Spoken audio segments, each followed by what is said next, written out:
Hello, future Canadian, and welcome to day 9 of 10 of our Canada Visa secrets. Now, in this video, we're going to be covering how you can think like a visa officer. So it's just like preparing for an exam and knowing the kind of person your lecturer is, the topics he sets questions in, things like that. So we're going to change the way you think about visa applications forever, so you really understand what they are looking out for and how best to present yourself to ensure that your study visa is approved.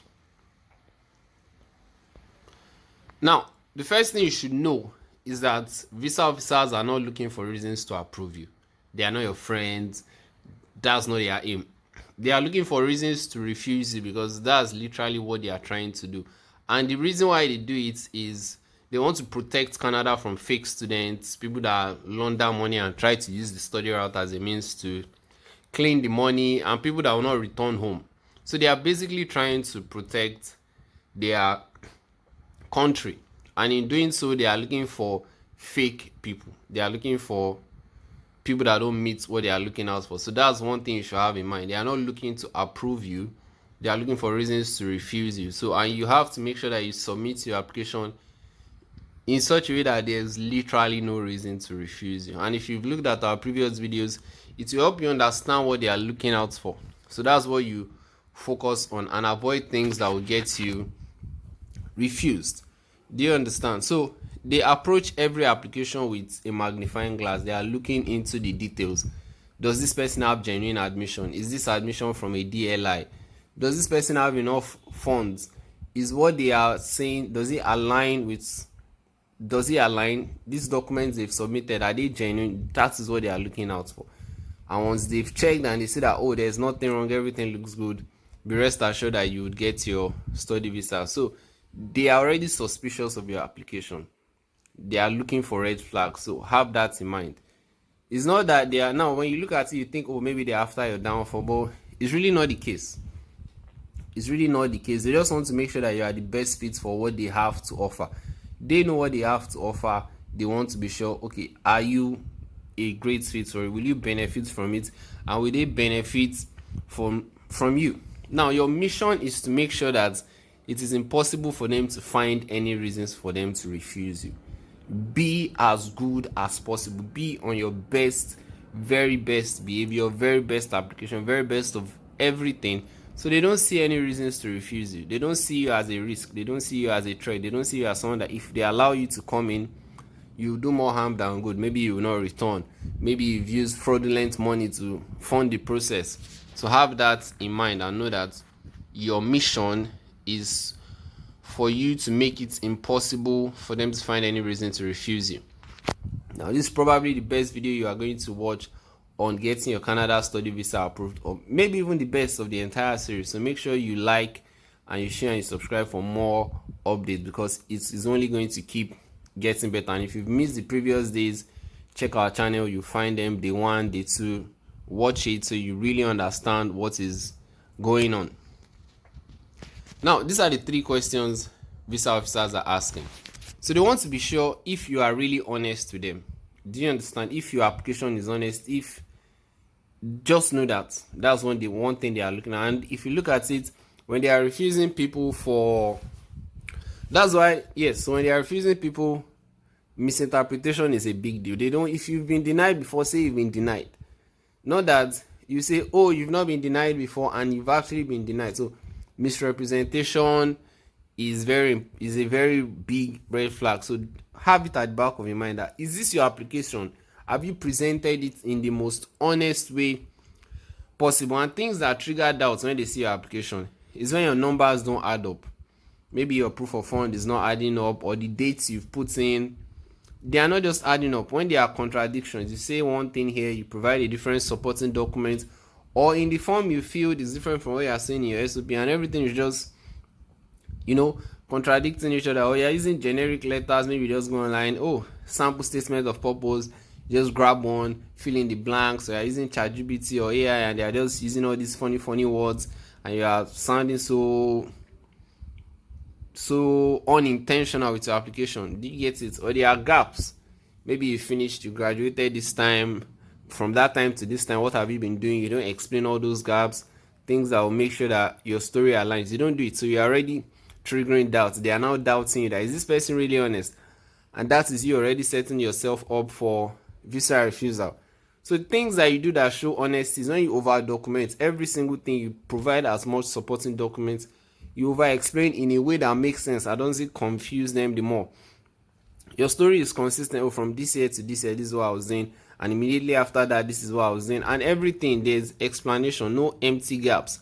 You have detailed SOP, like you've explained everything as detailed. One of our clients that we're working with for our visa application was like, oh, we're so detailed with the way we've written our SOP, and you'd see it. We've seen really scanty SOPs, and we're wondering, what do you want the visa officer to pick out of this? How do you, is this, if you saw the person, would this be enough for you to get a visa approved? So all those things, pay attention. That's why I'm happy, and I must congratulate you for coming across this video. It's really going to set you on the right track, and I'm sure you will come back to give us your testimonial whether or not you use our services. The free information we share alone is enough for you to get it done by yourself, but using our service always gives you the upper hand. So when you proactively address concerns, so before the visa officer thinks about it, you've already put it somewhere in your SOP to address a concern that you think they would have. Do you understand? So that's the first thing. Are you being honest to them? That's what they're asking. Is this application an honest one? Second one is, do they believe that you have the funds? And these funds that they are talking about, is it accessible? Is it available? Is it real? And it is your job to prove this. You need to prove that you have that money. It's your job. They are checking. They want to see if there are things that point that you don't have this money. That's what they are looking for. They are not there to support you. Just see them as your critic. So it's your job to show that you have the funds, they're accessible. So things that trigger doubt, which I'm sure you would have seen it. You might have heard stories. Lump sum deposits. When you start depositing big money close to the application, they are doubting. And once they see that red flag, they've seen what they are going to use to refuse you. You've made it easy for them with that kind of movement. Once they see that you have an active business account and you don't move the funds out of that account, they believe, oh, these funds is for this business. It's not as though this person really has this money. So you want to use your business account, move the funds out of it so that you would show them that this fund is for my studies. It's not as though, okay, you want to use your business account as POF, fine, you have large volume, large balance. But if your business needs the money, the visa officer is asking. So that one alone is already giving them doubts. So they might not refuse you outrightly, but they're already doubting. And once they find a few more reasons to refuse you, that's the end. Do you understand? So if you are using a sponsor and they are not, it may be a third party sponsor and they are not willing to commit funds, it's also a red flag. They don't see you actually spending money or putting money aside for the process. And when, sudden funds, lump sums, they are the same thing. Do you get it? So these are things that you should have in mind, and the list goes on. If you've checked our previous video, we also talk about this in the videos covering proof of funds. So you get to see the red flags there that could get you refused. So have it in mind. Avoid red flags. Lump sum, avoid. It's not even the lump sum that is the problem. Unexplained lump sum, that is where the issue comes from. If you are going to use lump sum, explain it beyond doubt. Over document. Let them not have nothing to doubt that fund is really there. So things that build belief. When you have the money sitting there for about 6 months, it builds belief. When you have a clear source of income with proof, it builds belief. When they see that, oh, let's say it's from your business account, you've transferred the funds out, it builds belief. Do you understand? Documented history of all your transactions, putting together very detailed explanation for your funds and every other part of your application. Now, the third question they're asking is, will this person return home? Because in as much as you are aiming to use the study route as a means to PR, you should have it at the back of your mind that it is a temporary visa. They want to be sure, will you come back? Do you get it? So you need to show sufficient home ties. You need to show, and it's not just about showing home ties. You need to show how those things connect you back. And in previous videos, we've spoken about it. Maybe day 1 or day 2. most likely day 2, we covered assets, how you can show your home ties, and we covered it over a series of days so that you really know how important it is to show home ties. Because it's not just funds, you need to show them that you have reasons to return home. So if you don't have assets, you don't have family ties, and your whole family is relocating, and your SOP just shouts, oh, you are going to stay back, you are not coming back, you don't have anything to bring you back. So you are coming with a large family or with your entire family, you need to show things that still will bring the entire family back home. Do you understand? We've covered that in our previous video. So things that build confidence, that show that you return home. If you own properties, if you own active businesses, you've gotten study leave from your place of work, your family is staying back, you have professional licenses, or you belong to associations where you have significant responsibility. We've also covered this in previous video, various ways in which you can show your home ties. Now, this is how you can assess yourself. We call it the smell test. Basically like smelling yourself and asking yourself, if you're a visa officer, would you believe the story? Do you understand? So let's give you 2 scenarios. Yeah, so the first scenario, we're looking at an applicant, a 24-year-old graduate being sponsored by his uncle. It doesn't prove the relationship. It doesn't. The uncle's account has about 30 million naira. It's a business account, very active. And the commitment that this uncle shows towards sponsoring him is that the uncle provides just a letter. Oh, I'm going to be sponsoring this guy. That's all. Do you understand? Explaining, oh, he just wants to help. So the visa officer now is wondering. So if you're a visa officer, would you approve this? Someone that's trying to protect Canada to ensure that people don't come in and stress. Imagine this guy now, his uncle doesn't sponsor him at the end of the day. He's in Canada, he's stranded, he's struggling, cannot feed, maybe falls into the wrong hands, starts something undesirable, he develops health condition, he just burdens the system. Now imagine like thousands of him coming in to Canada. At the end of the day, Canada will not be as desirable as it is now because of loopholes and risks that's coming like this. So that's why the system is designed the way it is, to look for risks, threats, and just not allow them come into Canada. So it is your aim to position yourself, oh, I'm not a risk, I'm here to abide by all the policies and understand this for the greater good. You know, present yourself properly. Very good. Now, the officer is wondering, why would a random uncle just give this guy 30 million naira?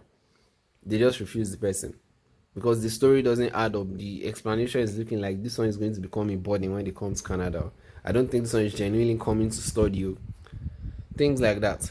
Now look at another scenario. Same 24-year-old guy being sponsored by his father, who has 18 million naira in his account, accumulated over 10 years, and also gets maybe an extra 5M. You know, the source is properly explained. Maybe he sold land, his pensions, his salary savings. It proves everything that adds up to that 18 million naira that he's claiming. Do you get it? And they've already paid about 4 million naira in tuition deposits to prove the relationship between them. They show the birth certificate. Now, if you look at this scenario where the father is sponsoring the son, I mean, the father has basically been sponsoring the son all his life, and there's already a proof of relationship. Adding birth certificate is to further enhance, to show that, okay, this is really my son, and situations like that is already clear. The relationship has been established. So that one has higher chances. No father would allow his son to just get there and start struggling unnecessarily, especially in the case whereby the father has proven that he genuinely has that money. Do you understand? And they see that, okay, this father genuinely has this money, and they've already paid 4 million naira in tuition deposit to show commitment. Do you understand? So these are things you should look out for. Present yourself. Now, if you compare these two scenarios, you see the one where the father is sponsoring actually holds more weight. It looks more genuine. Do you understand? So you can see the difference. The same students, but they've been presented differently. So how you present yourself really matters. Saying you have an uncle in Canada that is a citizen, you just want to sponsor. If he doesn't drop money, it's as good as he hasn't done anything, because it's your uncle. And even if you don't prove there's a genuine relationship there, that is also questionable. If you don't prove that he has the money, how is he making the money? So these are things we've also covered in our previous video, and this is for you to understand, for you to be able to sit down and assess yourself. Do you understand? And if you choose to work with us, it's basically the same process with more expertise. So this video, aside helping you to be able to do it yourself, also makes you a better candidate to work with us, because you already know all these things, you have them in mind. So when you are contributing, putting in your effort, you put them in very well. I'm sure that we're going to get results. Do you understand? So one of these, scenario A smells fishy, while scenario B appears legitimate. So presentation is everything. It's very important.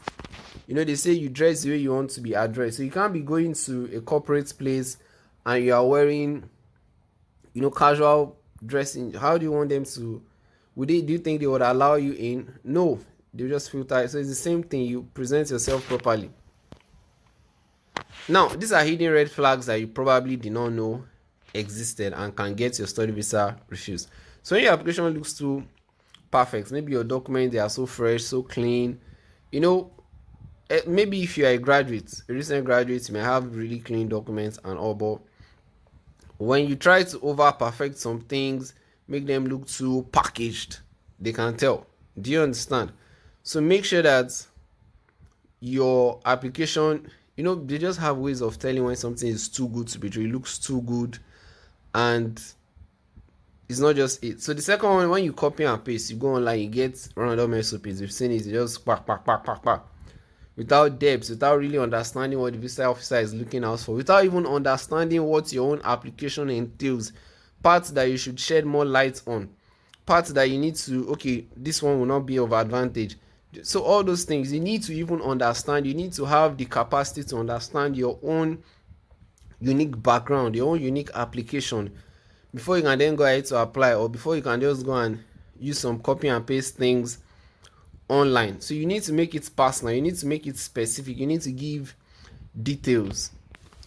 Now let's talk about quiet wealth. So let's say someone earning 120,000 naira per month suddenly has a 25 million naira balance with no explanation. Now they are wondering where this money come from. Is just quiet, just comes. So you need to avoid things like that. You need to explain. You explain that money, that wealth, that with documentation. So avoid things like that. It's usually so obvious. I've spoken about it in our previous videos, so make sure you watch the entire series. That's how everything makes sense. Or check out all the other videos on our channel. Now, another one is someone that is single, and by single, this boils down to not having enough home ties. You've seen people get refused for home ties, and it's always best to get your GCMS notes to really know what is going on. Don't submit blindly. Don't just go and jump into it again, because refusals are costly. So let's take for instance a 35-year-old unmarried person, no assets, no home ties. It sounds very risky, because now they are not sure what's going to bring this person back. You don't have family, you are not married, nothing to tie you back. So they already see that kind of person as a risk, someone that will come into Canada and will not come back, or will not be able to, because there's nothing to bring you back.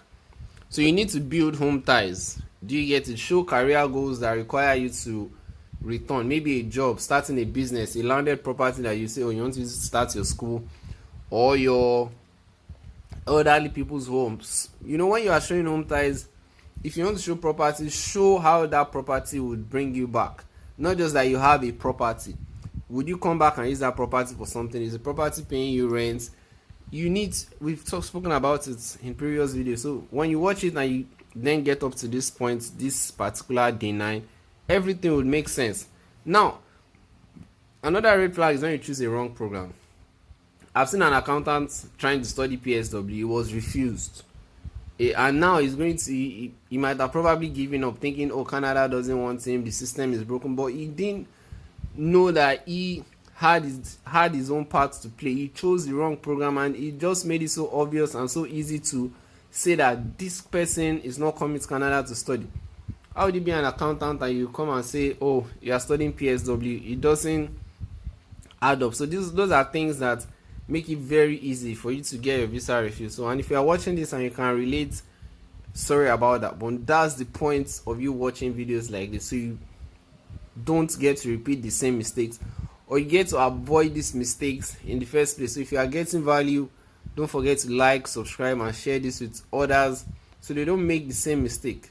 Do you understand? The sixth one is when you are choosing a program that is a downgrade for you. Let's say you have a master's degree and you're applying for a certificate program. The problem is not always the downgrade. That downgrade might actually be an upgrade in the sense that specific components of that program would help you move your career forward. But if you do not explain it, if you do not show that you know what you are doing, you make it easy for the visa officer to refuse you. So your education should progress and not regress. And if you feel like that lower program is a progression for you career wise, explain it, make it convincing. Do you understand? So have all these things in mind so you don't get a visa refused. Now, this is how you carry out a self credibility test on yourself. Do you understand? So let's start with the honesty part. So if you've documented, so this is like a checklist, things you can check by yourself. So have you documented every claim that you made in your SOP? You check the box. Are you sure there is no contradiction in your application on your SOP? Check the box too. Are your dates consistent? Not that you say, oh, you finished school this date, but your date of birth is showing that by that date that you said you finished school, maybe you are still in primary school. We've seen it before. Make sure that your dates are consistent. Have you explained all the gaps, maybe in your career, in your studies, anything? Have you explained everything? Check the box if you have. Is your story consistent? Check the box. Now let's look at financials. 6 points. Have you explained any lump sum deposits? We've spoken about lump sums in our previous video. Check the box. Your income, have you explained how you made it? Check the box if you've explained. Is your statement 4 to 6 months and the money has been there for that long? Check the box. If you don't have any lump sum, check. If your funds, maybe you transferred funds from a business account or from a sponsor, check the box.